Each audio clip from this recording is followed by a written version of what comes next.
Ah, kindly give a straight reply. Does God exist or not? Yes or no? If yes, how best to realize Him in this life? It's a lovely question, isn't it? Kindly give a straight reply. Does God exist or not? Yes or no? If yes, how best to realize Him in this life?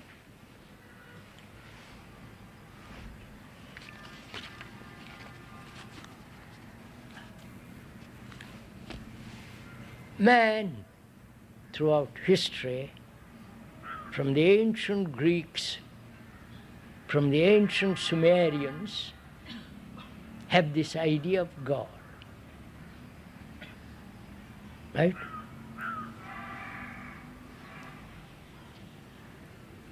I'm not at all sure whether in the Upanishads and whether they mention God at all. Or is it a later invention? You understand? So, what is God? We are investigating. I'm not attacking God. I'm not denying God. But we are investigating whether there is such a thing as God.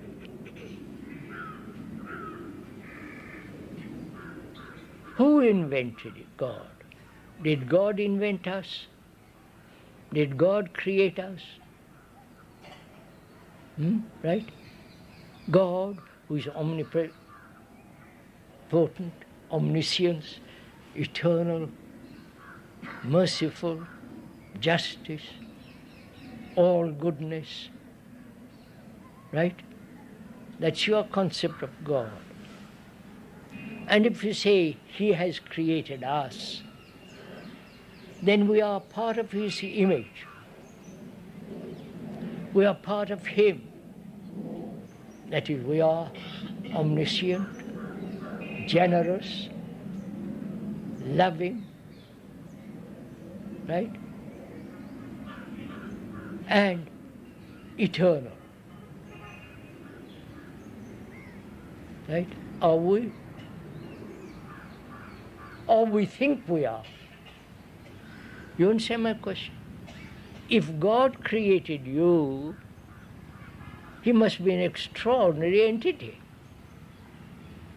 Because He wants you to lead a terrible life. You understand my question? If God made you, why are you like this? You must be extraordinary human beings, mustn't you? Beautiful, full of joy, excitement, full of delight. But you're not. So either you have created God or God has created you. But if you examine very closely, you have created God. Right? In India, there are about, I was told, there are about 300,000 gods and more. You say, huh? Every local person has his own God. So, sirs, we have created God. See the irony of it. Thought has created God, and then thought worships the image which thought has created, which is to worship oneself and call it God. You understand all this? The better part of you is God, right? I wonder if you understand this. First of all, let's be clear. Have you created God? the local gods round the corner, or the local god in Rome or in Tirupati or wherever.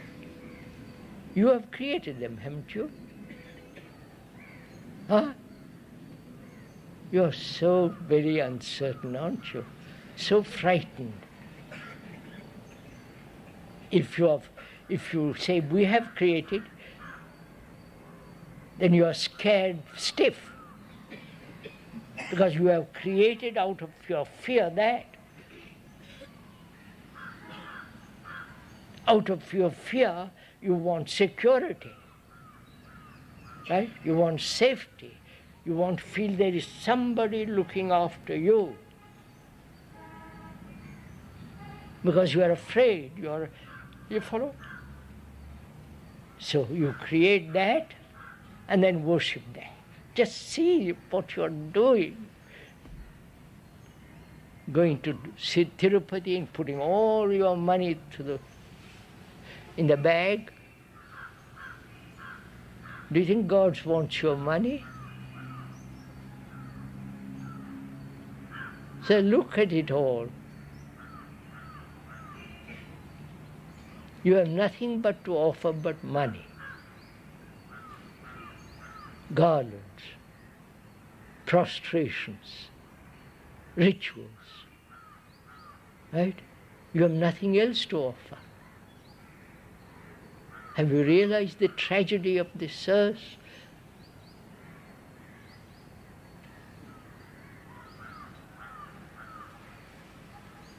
If you love not God,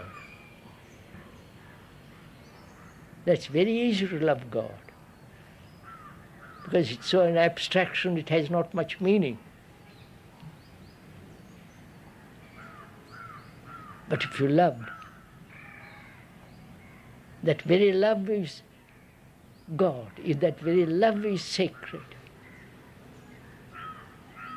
You won't go outside to look for God. You understand all this earth?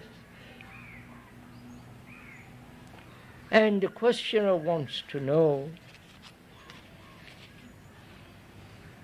if I believe in God, I don't.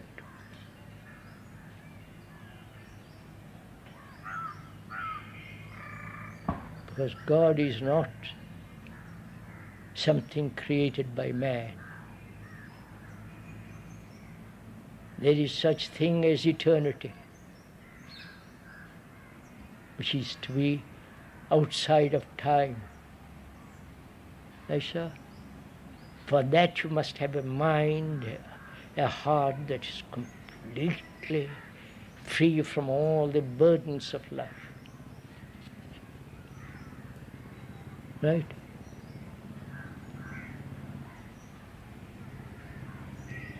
From your vanity, your arrogance, your selfishness. You follow, sir?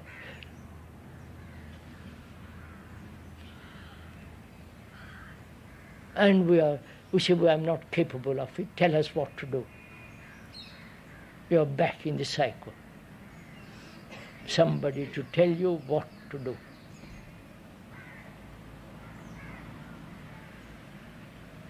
So you are in a jungle, you have to walk through it by yourself. Right? And for that you need vitality and vigor and strength. Not in belief in God, in goodness. Belief has no place where truth is concerned. Right? Huh? Atman, about which we have been hearing even many besant in the past. Atman. Who is that? The conscience inside each of us. Who is Atman? So the conscience. Huh? The conscience inside each of us. Is conscience Atman? What they call as soul. What, sir? What they call as soul. Soul. Which soul? The soul of a shoe? Or soul? I don't know what you're talking about. No, we are Atman. At last you're all getting excited. Because your belief is being attacked. You are not meeting the challenge, but you are resisting it. You think there's something inside you which is permanent, which is the light of God, which is nameless, etc., etc. Call it Atman, soul, light, whatever you like to call it. That there is inside you, in your conscience, in your brain, in your mind, something which is not worldly, which is not a thought, right? You believe that, don't you? Huh? Yes, sir? No, I don't believe it. Huh? I don't believe it. Why? Because there is no such thing. How do you know? That's my belief. Child. Just believe, believe, believe. What kind of brains have you, sirs? Don't you want to find out? Don't you want to investigate into the truth of this matter? Whether there is soul, Atman, whatever you like to call it, don't you just believe what? If you believe, what value has it? See, suppose I believe I've got Atman or whatever it is, super Atman, I'll call it. I believe in that. And what value has it? In my daily life, what part does it play? I'm miserable, I'm confused, I'm lonely, anxious, in agony. What's the point of my having a belief in Atman? If I'm free from all that, completely, then I shall find out. But to suppose it becomes so childish, for God's sake. And we're all grown-up people. Jobs, children, wives.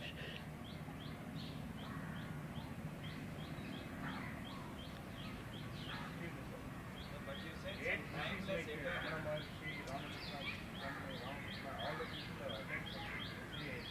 To attain something, it requires agency. You can't just by any reason, just like that, you cannot understand what is all the concept.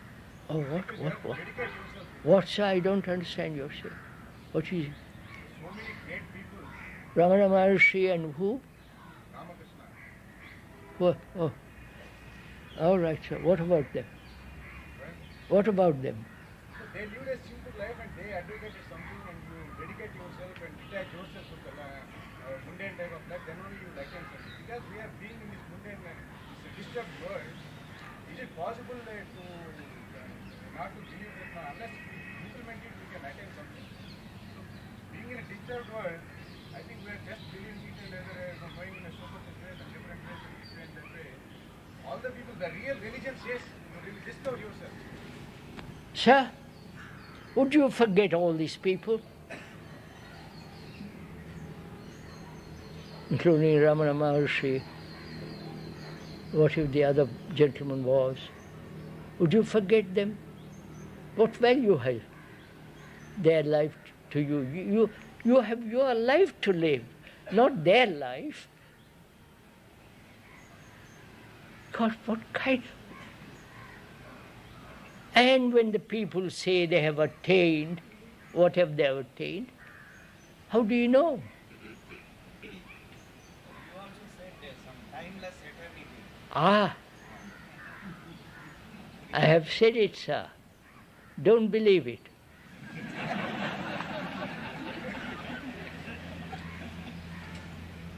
That's not fair. It's not fair, I know. It's not quite fair. But sir, just listen.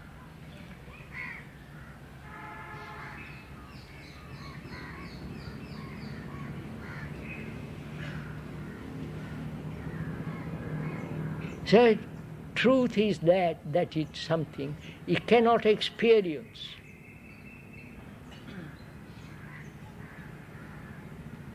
It cannot be told to you. Word is not that. But if you live on words, it's that. You understand? The word is not that. Like the word tree is not the tree. I can describe eternity, blah, blah, blah. But the word is not that. But we are satisfied with the word. Right, sir? You love with your heart, with your mind, with everything that you have. You love somebody. And you tell me of that love. And I accept the words, but have the flower isn't there, the perfume isn't there. You see, sirs,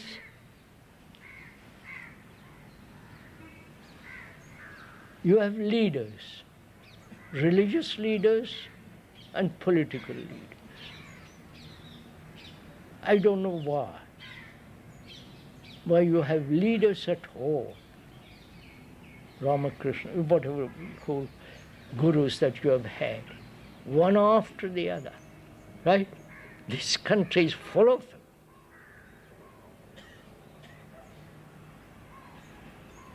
And why do you follow? You understand?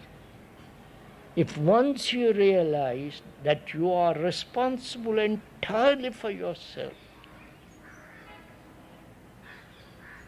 that you are in a jungle, literally in a jungle, where you have to make your own way out. There is nobody to lead you. Then you forget all this. The examples, the books, everything, because you've got vitality, strength to go through.